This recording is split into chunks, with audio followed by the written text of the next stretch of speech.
Oh my god! Oh god! Oh, they won't find me in this abandoned warehouse! A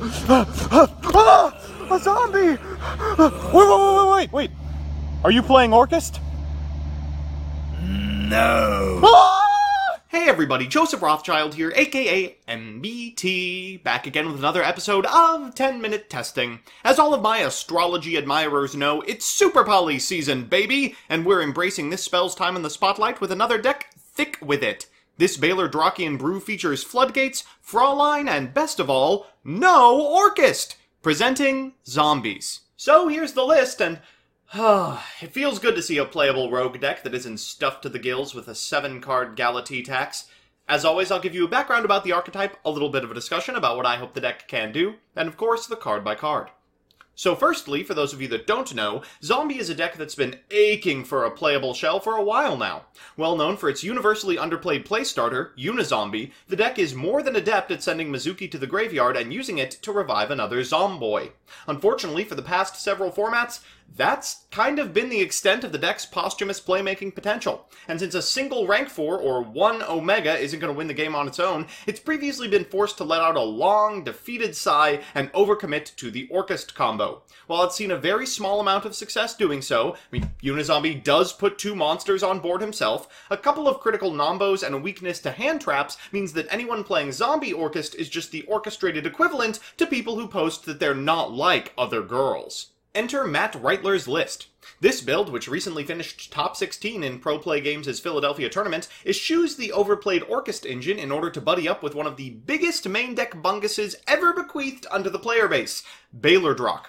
This dominating Doom King descends to the field every standby phase there's a field spell on board, and can, when a zombie monster's effect is activated, either negate that effect or banish a monster from the field or graveyard, each mode of which you can pick once per turn. Now that might seem hard to pull off, after all, how many zombies are really playable in the current metagame, but the whole list starts to come together when you realize this deck is playing 3 copies of DNA Surgery on Drugs Zombie World.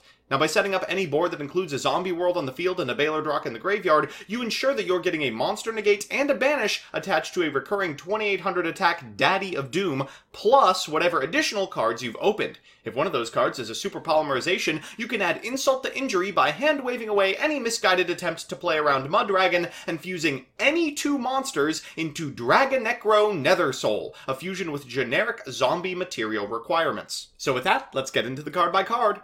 Firstly, the Big Baler himself, 2 Doom King Balerdroch, since one of them will always be called by the grave. Next is Necroworld Banshee, a card that can be banished to set Zombie World to zone, and 2 Mizuki. After that are our starters, 3 Solitaire, 3 Uni-Zombie, and 2 Gozuki, followed by our Bin Buddy Glow-Up Bulb, which can search or summon Doom King or Fraulein, who helps us win games in which we're already slightly ahead and protects our pitiful extra Zomboys. Finally, we're on dangers of 2 Nessie, 2 Sneck, and 2 Jackal, and a hand trap suite of 3 Ash and 3 Ogre. For spells, we're on 3 Instant Fusion, 1 1-for-1, 1 Foolish, 3 Super Poly, and 3 of the card that ties the list together, Zombie World. In the extra, we've got my single change to the deck, a cut Red Eyes Synchro for Salamangreat Violet Chimera, Dragon Necrosoul, Starving Venom, Mudragon, and the 2000s. For synchros, we're on Borreload, Omega, and Black Rose. For an Xyz, we're on a single Dugaris, and for links, we're on Nightmares Unicorn and Phoenix, Vampire Sucker, Avenged Savior, another Foolish Burial, and Link Haribo. So with that, let's jump into the games. Our first match is up against Nekroz. One of the many benefits to playing a rogue deck that relies on meaty main deck monsters is decks designed to eradicate the extra do strikingly little. Our opponent's going first as we aim to allow them to do all night. They're going to lead with a copy of Reinforcement of the Army to get a copy of Colossalus to hand. They'll then activate the hand effect of Pensaplume to get a copy of Talismandra from deck. They'll activate Talismandra and we'll activate Ash Blossom. I don't want Bryo in that opener. Afterwards, going to activate Chalice Slime for Kandal and Kandal to get a copy of Cycle to hand. They'll activate Cycle, special summon a copy of Kloss, trigger the grave effect of Shuret, and he ended up there anyway. Okay, they're going to go into a copy of Unicorn, a copy of Kaleidoscope, then special summon the Unicorn, use Herald to get a copy of Mirror, and pass it back to us. Well, thankfully, we do have a Zombie World and a Super Polymerization. We're going to activate a couple of Dangers first, so we can link summon a copy of Avenged Savior. Unfortunately, we do need the arrows, and they snap the Colossalus, which means we're going to have to wait a turn to activate his effect,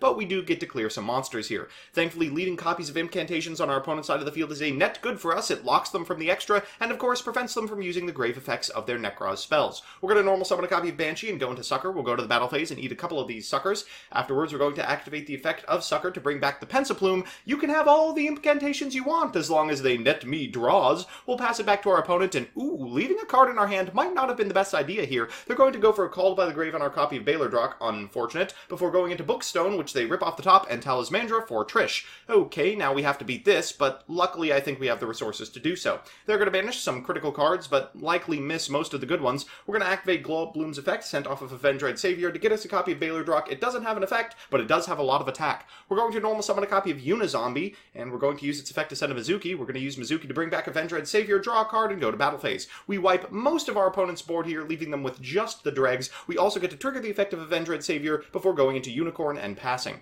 For turn, our opponent draws a copy of Ben 10, and it is over. Our second match is up against Burning Abyss. In 2019, I am never going to be free from this deck, am I? Cherubini truly is a hell of a card. Our opponent's going to lead with a copy of Libic and a copy of Farfa, which they'll use to link summon a copy of Cherubini. They'll activate the effect of Cherubini, sending a copy of Graph to graveyard to special a Seer from deck. After that, they'll activate the hand effect of Jackalope and American Sniper. We hit the sword. They're going to activate Dante's effect, and afterwards they're going to activate the effect of Seer to special summon this Graph back before special summoning a Barbar, going into a second Dante. What is this, Master Rule 3? Activating Rhino Warrior's effect, and ending on Beatrice. Yikes, what a setup. We should be able to do it if we get a little bit lucky. We're going to normal summon a copy of Solitaire. They shotgun the Farfa, seems correct. They'll use Dante's effect to put this copy of Seer back in hand, and afterwards we're going to have to start firing off some dangers. We draw a 1-for-1 off the top, which is fantastic. That means we're going to be able to activate the Grave effect of Necroworld Banshee to get a copy of Glow Up Bloom from our deck. We'll go into Sucker, we'll activate Gub's effect to get Doom King Balerdroch, and while Balerdroch cannot negate in the damage step, it's a small price to pay for a mostly clean board. We'll go into Avenged Savior and pass it back. In standby phase, we'll activate the effect of Balerdroch, but our opponent neglects to Called by the Grave. Ho ho! For their disrespect of the Doom King, I will banish their Beatrice. They're going into another Cherubini here. We'll activate Balerdroch's effect to stop the resource loop of Seer in the graveyard. Afterwards, going to send a copy of Ancient Cloak. They're going to activate Fogblade to get it back, and Edgem Sabers to get itself back for Dante number 3. Yikes. One of those cards is Graph, so they'll go ahead and get a Farfa. After that, they're going to link summon a Boral Sword, which is a big monster, but doesn't actually kill me here. They're going to attack into my Balerdroch and into my Shiranui Solitaire and set a copy of Called by the Grave. In our standby phase, they will realize the error of their ways and banish the Balerdroch. No biggie, I think we can win from this position. We'll normal Glow Up Bloom and go into Nightmare Unicorn, tucking back this copy of Boral Sword Dragon before special summoning another Balerdroch from our deck. We'll reborn our copy of Solitaire, activate its effect for uni-zombie, use uni-zombie's effect to send a copy of Mizuki to graveyard, activate that to bring back Avenged Savior, and that should be the end of the game. So it's time for Game 3, and you know what that means, a best of 3 versus meta. Our opponent's playing Solomon Great, and if there's a single deck that can beat a Super Polymerization, it's this one. But can it possibly defeat 2? Let's find out. Our opponent's going to lead with a copy of Flame Buffalo. They're going to use that to link summon a copy of Balinks. Love that they can chain block here. Really fun interaction.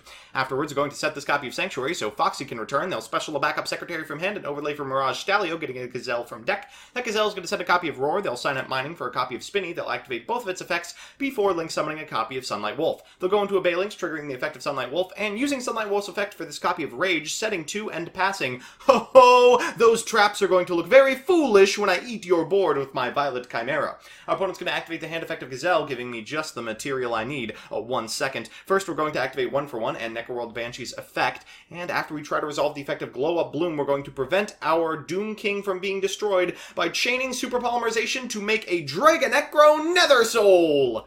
Ha ha! That was fun. Let's see if we can do it again. Our opponent's going first this time, which displays a level of comfort that I'm a little afraid of. They've opened quite well, but we've opened several hand traps. Let's see if we can get it done. They're going to lead with a copy of Flame Buffalo again. They'll link summon a copy of Balinks and use Flame Buffalo's effect to send a copy of Spinny to the graveyard. They'll draw a couple of cards and trigger Gazelle. They'll activate Gazelle's effect and then use Spinny's effect before overlaying for Mirage Stalio. I ashed this, but ooh, they drew into the Called by the Grave. Unfortunate. Okay, now they're just going to go off as hard as possible. They'll go into a Sunlight Wolf, activate Sanctuary, second Sunlight Wolf to get this copy of Rage back. They'll reborn this copy of Jack Jaguar to get the Gazelle back and set the Rage. For turn, we draw a copy of Nessie. We're going to lead with a 1-for-1. They have the Ash, but oh, we are very undercalled by the Grave. Unfortunately, we can't really do anything here. We'll make a Psy-Frame Lord Omega, but that's not very powerful. We'll attack into this copy of Mirage Stalio, but we can't even defeat it. In standby phase, they're going to fire off this copy of Rage to destroy our copy of Omega while it can't tag out, and I have seen enough. So, it's time for Game 3, and oh god, I have no idea how good our hand is. Hands with multiple dangers in them are kind of hard to evaluate. RN Jesus, take the wheel. Our opponent's going to lead for the third time in 3 games with Flame Buffalo, but at least they're not drawing this time. They're going to go into Backup Secretary and special summon a Gazelle from deck, setting a Raged Graveyard. They'll then link summon a copy of Sunlight Wolf, activate Will the Salamangreat, bring back the Gazelle at link point before going into a Balinx, and then reincarnation summoning a Sunlight Wolf. It's a sloppy opener, but it does in fact end on Rage. For turn we draw a copy of uni-zombie, that's good. We're going to activate Sneck and they hit it. Well, a third of our hand is Sneck, so I can't be that mad. We'll activate Jackalope, just trying to get them to shotgun this Rage on these dangers, but they're going to make us go into the Nightmare. Of course. They'll blow up our board, but we do have a uni-zombie. We'll activate it and...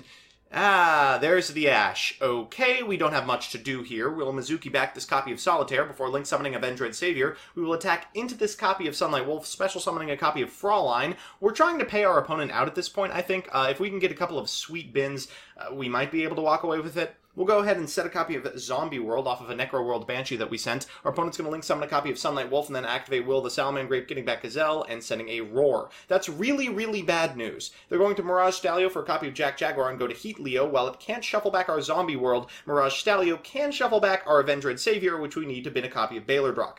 They're going to end on a board that has set a Roar, and I unfortunately can't beat that. So we're back with the deck, and while that set might have looked rough, it's hard out there for a blind second deck to beat Salamangreat. Let's do the pros and cons. First, the pros. 1. I originally wrote this deck off because of the pathetic first turn boards it would repeatedly put out. You know, like After All Sucker, a Nude Danger, and a single Balerdroch isn't exactly meta-breaking, but as it turns out, that's really all you need. Since Balerdroch represents a 2-for-1 at least, you're better served not by looking at end boards and counting negates, but by playing games out and seeing where you're ahead. 2. Occasionally Zombie World just wins the game on its own. When your opponent's dragons aren't dragonic, their thunders aren't thunderous, and their cybers aren't cybering, it can make it very hard for their bread and butter plays to get off the ground. And 3, we all know super polymerization is busted, but I've never seen it this busted. You haven't lived until you've super polyed 2 true Dracos into a Nether Soul. And the cons. 1. It's got a rough time against decks that set up and resist super polymerization. Things like Sky Striker will give the deck a bit of pause, and as you saw, while Super Poly was good against Salamangreat, it's more than capable of surviving the first one. 2, it's got the ability to play through multiple hand traps, but only if you've drawn a specific hand. If you're on something like uni-zombie as your single starter, a well-timed Effect Veiler may just end your turn. And 3, a lot of its power comes from opponents underestimating it. Once players start treating Zombie World like a win condition, it's likely the increased choke points strangle this fledgling Super Poly archetype. All in all, it's a good deck that does something markedly different than the rest of the metagame. I mean, no one is relying on main deck Chunguses, no one is trying to field floodgate their opponent, and certainly no one is playing Dragonether Necrosoul. If you're looking for a change of pace with potential, check this out. So that's that. While I appreciate all of my viewers, a special thanks to my patrons, especially Crispy, Michael Salmior, Distrin, Lucas Geardis, Adam Trevino, Second, Lieutenant Labcoat, Meepmoto27, Adrian Bra, Adam Sundquist, Isaac Jackson, and Donnie Fillerup. If you want to see me play the decks I make on this show on stream, I'm on twitch.tv/mbtygo every Monday night from 7 to 9 p.m. Eastern Standard Time. Otherwise, I'll see you next time.